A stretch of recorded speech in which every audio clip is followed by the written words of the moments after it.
Bismillahirrahmanirrahim. Assalamualaikum warahmatullahi wabarakatuh. Alhamdulillahirabbil alamin. Wassalatu wassalamu ala asrafil anbiya'i wal mursalin wa ala alihi washabihi ajmain, amma ba'du. Yang kami hormati Bapak Ahmad Sultan MPDI selaku dosen pengampu mata kuliah Filsafat Pendidikan serta teman-temanku yang berbahagia. Langsung saja di sini kami dari kelompok 13 yang beranggotakan 1. Eka Wahyuningtyas, 2. Fajrul Mustahid Al-Fahri, 3. Fitria Angga Riza Permana. Kami di sini akan mempresentasikan hasil diskusi kami yang berjudul Pemikiran Pendidikan Ivan Illich. Yang pertama, biografi Ivan Illich. Riwayat hidup Ivan Illich. Ivan Illich lahir pada bulan September tahun 1926 di Wina, Austria. Ivan Illich adalah seorang filsuf Austria, pastor Katolik Roma, dan seorang pengkritik sosial yang tidak konvensional. Dari lembaga-lembaga budaya barat kontemporer dan pengaruhnya terhadap sumbernya, serta dalam praktik pendidikan, kedokteran, kerja, penggunaan energi, transportasi, dan pembangunan ekonomi. Ia lahir sebagai anak sulung dari 3 bersaudara. Sepanjang hidupnya, ia tinggal di banyak tempat di dunia, dari Eropa, Amerika Utara, Amerika Tengah, Amerika Selatan, bahkan Asia pernah ia kunjungi. Ivan Illich meninggal pada tanggal 2 Desember 2002 pada umur 76 tahun. Kemudian yang kedua, riwayat pendidikan Ivan Illich. Pendidikan formal Illich dimulai ketika ia memasuki biara pada tahun 1941. Pada usia 24 tahun 1951, ia telah meraih gelar master dalam bidang teologi dan filsafat dari Gregorian University di Roma, Italia. Tak lama kemudian ia memperoleh gelar doktor filsafat sejarah dengan gelar PhD dari University of Salzburg setelah ia menolak belajar di Collegio, sekolah berasrama gereja di Nobili Ecclesiastici pada tahun 1951. Illich memilih meninggalkan Roma untuk mengikuti program pasca-doktoral dengan menulis disertasi tentang kimia.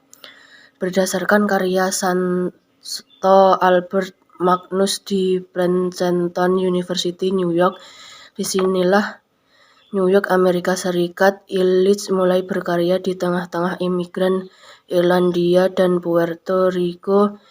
Di kota itu, 16 mulai menjadi wakil rektor University Katolik di Puerto Rico, ikut mendirikan serta sempat menjadi direktur pusat dokumentasi antar budaya di Meksiko.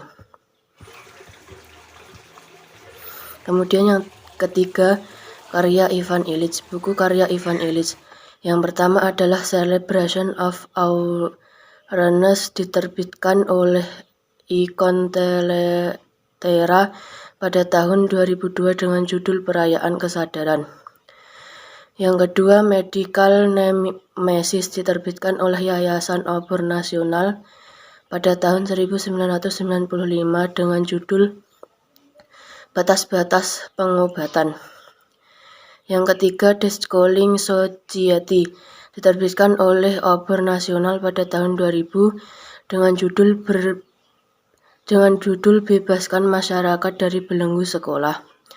Vernacular Gender, diterbitkan oleh Pustaka Pelajar pada tahun 1998 dengan judul Matinya Gender. Yang selanjutnya adalah pemikiran pendidikan Ivan Illich. A. Pengertian pendidikan. Illich mengartikan pendidikan sebagai pengalaman belajar seseorang sepanjang hidupnya. Illich juga menyadari bahwa hak setiap orang untuk belajar dipersempit oleh kewajiban sekolah. Menurutnya, sekolah mengelompokkan orang dari segi umur. Anak hadir di sekolah anak belajar di sekolah dan anak hanya bisa diajar di sekolah. B. Pendidik dan peserta didik. Menurut Illich, ada 3 macam tipe guru. Guru sebagai pengawas bertindak sebagai pemimpin upacara. Guru sebagai moralis mengganti peran orang tua, Tuhan atau negara. Ia mengajarkan anak-anak tentang apa yang benar atau salah di segi moral, tidak saja di dalam sekolah melainkan di dalam masyarakat luas. Guru sebagai ahli tetapi merasa punya wewenang untuk menyelidiki kehidupan pribadi setiap murid untuk membantunya berkembang sebagai seorang pribadi. Illich sendiri mendefinisikan anak adalah murid. Kita telah terbiasa dengan anak. Kita telah memutuskan bahwa mereka harus ke sekolah. Mereka harus melakukan apa yang dikatakan pada mereka, sebab mereka belum punya gaji ataupun keluarga sendiri. Kita juga berharap mereka tahu diri dan berperan sebagaimana layaknya anak. C. Tujuan pendidikan. Menurut Illich, sistem pendidikan yang baik dan membebaskan harus mempunyai 3 tujuan, yaitu 1. Pendidikan harus memberikan kesempatan kepada semua orang untuk bebas dan mudah memperoleh sumber belajar pada setiap saat. Yang kedua, pendidikan harus mengizinkan semua orang yang ingin memberikan pengetahuan mereka kepada orang lain dengan mudah. Demikian pula bagi orang yang ingin mendapatkannya. Yang ketiga, menjamin tersedianya masukan umum yang berkenan dengan pendidikan. D. Kebebasan dalam pendidikan. Untuk lebih konkretnya, ide-ide pembahasan Ivan Illich dalam dunia pendidikan tertuju pada sasaran-sasaran sebagai berikut. 1. Untuk membebaskan akses pada barang-barang dengan menghapus kontrol yang selama ini dipegang oleh orang atau lembaga atas nilai-nilai pendidikan mereka. Yang kedua, untuk membebaskan usaha, membagikan keterampilan dengan menjamin kebebasan mengajar atau mempraktekkan keterampilan itu menurut permintaan. Yang ketiga, untuk membebaskan sumber daya yang kritis dan kreatif yang dimiliki rakyat dengan mengembalikan kepada masing-masing orang kemampuannya dalam mengumpulkan orang dan mengadakan pertemuan, suatu kemampuan yang kini makin dimonopoli oleh lembaga-lembaga yang menganggap diri berbicara atas nama rakyat. Yang keempat, untuk membebaskan individu dari kewajiban menggantungkan harapan-harapan pada jasa-jasa yang diberikan oleh profesi mapan manapun seperti sekolah, dengan memberikan kesempatan belajar dari pengalaman teman sebayanya dan mempercayakannya kepada guru pembimbing penasihat yang dipilihnya sendiri. E. Demokrasi pendidikan. Menurut Illich, sekolah merupakan sarana umum yang palsu. Sekilas memang sekolah memberikan kesan terbuka terhadap semua orang yang datang ke sekolah. Tetapi dalam kenyataan sekolah hanya terbuka kepada mereka yang terus-menerus memperbarui surat kepercayaan mereka. Maka sekolah diibaratkan seperti jalan tol. Bagi mereka yang mampu membayar biaya sekolah, bisa sekolah. Karena mahalnya biaya sekolah inilah kemudian Ivan Illich berharap adanya sebuah demokrasi dalam memperoleh pendidikan, di mana pendidikan dapat dirasakan oleh semua kalangan, baik kaya ataupun miskin. Sejenak mari kita telah anak-anak usia sekolah dasar yang tertampung dan dapat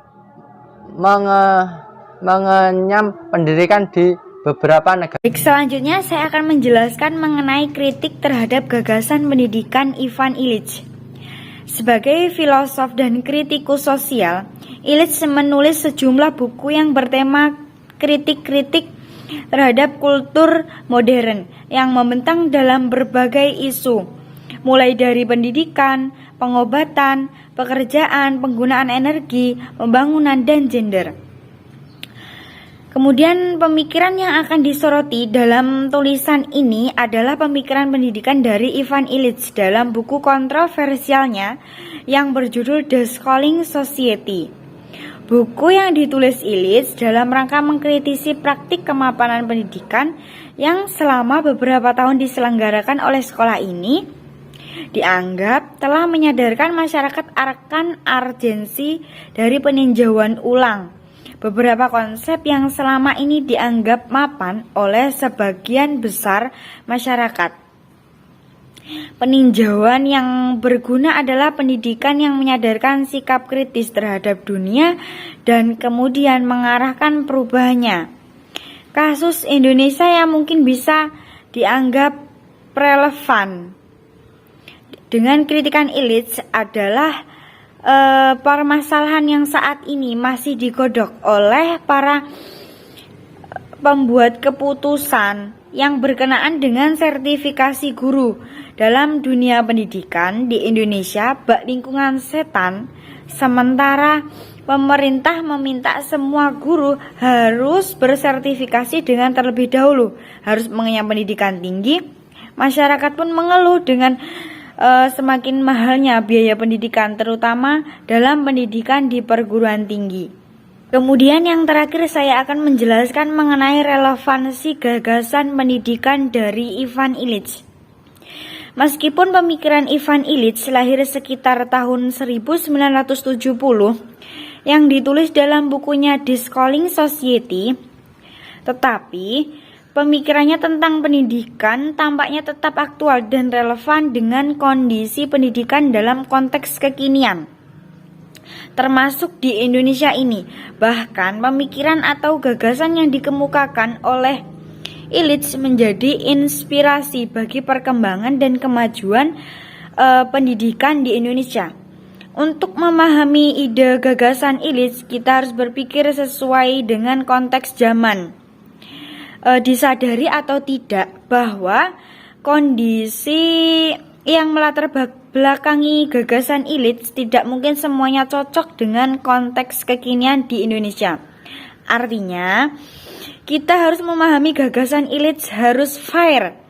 Tidak semua pemikiran Illich relevan dengan konteks kekinian. Pendapat Illich tentang pendidikan formalnya akan dapat membawa dampak yang tidak adanya kesenjangan di masyarakat. Kemudian dalam pendidikan Illich menyampaikan semua pelajar berhak memiliki akses yang tidak harus memiliki surat izin. Intinya, para siswa diberikan kebebasan dalam mengakses apapun yang ingin diketahuinya melalui berbagai program teknologi yang dapat digunakan. Akan tetapi, di dalam dunia pendidikan yang bersifat ideologi dan kebangsaan tidak semudah itu untuk memiliki kebebasan. Saatnya Satuan Pendidikan Nasional di Indonesia untuk memikirkan tentang pengembangan bakat peserta didik yang mana mampu memerdekakan para siswanya dalam berkarya maupun mencari tahu tentang segala sesuatu yang diminatinya. Pada dasarnya, Illich tidak menganjurkan penghapusan sekolah, akan tetapi disestabilismen atau pembatasan. Peran sekolah sebagai institusi superior, kaku, otoriter, dan kecenderungan memaksa masyarakat untuk mengikutinya. Sekolah menjadi tempat yang nyaman bagi anak-anak. Guru menjadi agen pengawasan, meredamkan bagi martabat siswa. Sekolah menjadi lembaga yang mengembangkan bakat dan gairah anak untuk belajar. Sekian presentasi dari kelompok kami. Semoga menjadi bermanfaat. Apabila ada kurang lebihnya kami mohon maaf. Assalamualaikum warahmatullahi wabarakatuh.